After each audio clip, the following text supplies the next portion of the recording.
I mean the car that blocked teenagers' brain in the 90s with turbo trims, neon lights, and NOS bottle.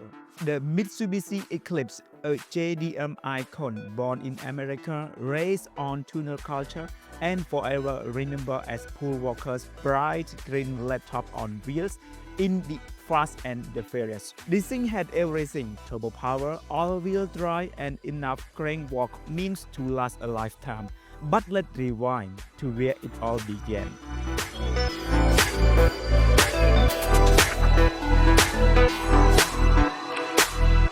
Generation 1, 1990 to 1994.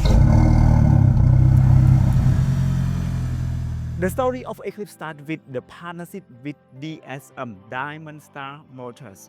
Basically, Mitsubishi and Chrysler got together in the late 80s, built a factory in Illinois and said, let's make some sport coupes for the kids who can't afford Supras. And what came out was the first Gen Eclipse, sub-wedge styling, pop-up headlights, and the legendary 4G63 turbo engine. This was basically a budget Evo before the Evo even showed up in the US. Entry-level models came with a set 1.8 SOHC, but the real legend was the GSX, turbocharged 2.0, 190 horsepower, and a AWD. It was quick, light, and absolutely tunable. Basically, it was the kid in high school who shows up with average grades, but then takes off his hoodie and his ripped like Bruce Lee. That's the Eclipse GSX.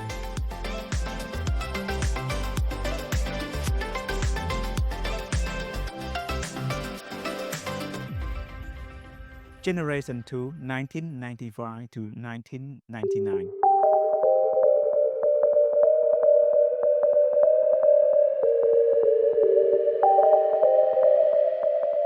Then come the second generation, rather curvier 90s than the peer of packaging. The 2G Eclipse is the one everyone knows, thanks to the Fast and Furious. Paul Walker's neon green Eclipse with the laptop NOS setup iconic.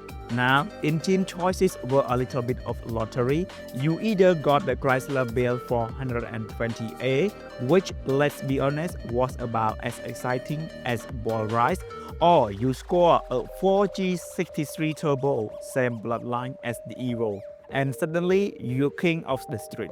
The GSX was still the top dodge, AWB turbo and less tuning potential, but then came the curse of the 2G, something called crank walk. Yeah, crank walk, basically your crankshaft starts sliding back and forth like it's trying to moonwalk up on the block. DSM guys joke about it, but deep down they cry every night. Still, this car became a legend in the 90s tuner scene, cheap, fast, and perfect for modes. The 2G Eclipse was pure JDM spirit wrapped in American-built metal.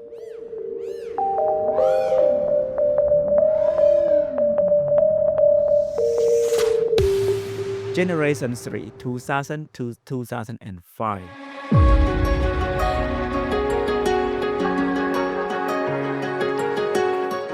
And then Mitsubishi did what every car company actually does. They made the Eclipse bigger, softer, slower. Welcome to the third generation. Gone was the 4G63 turbo. Instead, Chrysler V6 moved in, 3.0 liters, later a 3.5. More displacement, but the tuner scene wasn't impressed. It was heavier, more of a sporty cruiser than a street racer. The design was bubbly, headlights all-roundy, and the Eclipse Spider convertible made it clear Mitsubishi wanted beach vibes, not drag strip smoke. The 3G Eclipse was like your gym bro who quit lifting and just drinks protein shakes all day. Looks big but doesn't hit hard.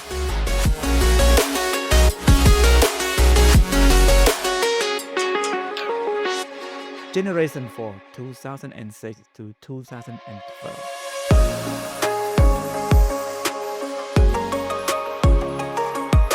By the time the 4th gen rolled out, the Eclipse has fully transformed into the GT-style cruiser.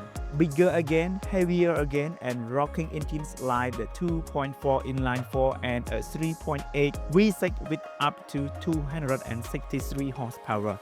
Not slow, but let's be real. This wasn't the car you built for midnight street races anymore.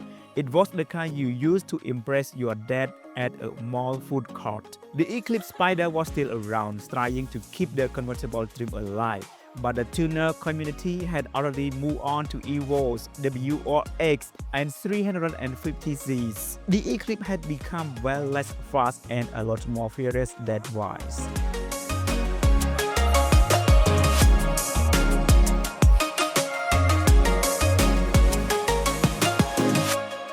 Legacy and outro.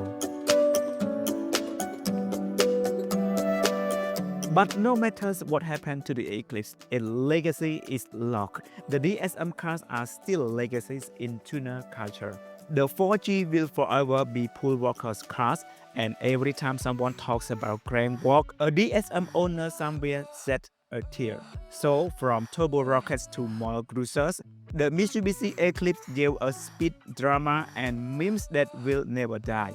Mitsubishi may have killed it in 2012, but in car culture, the Eclipse will always shine bright, even in the middle of a blackout. This was the Mitsubishi Eclipse. Smash that like, hit subscribe, and stay tuned because we're just getting warmed up.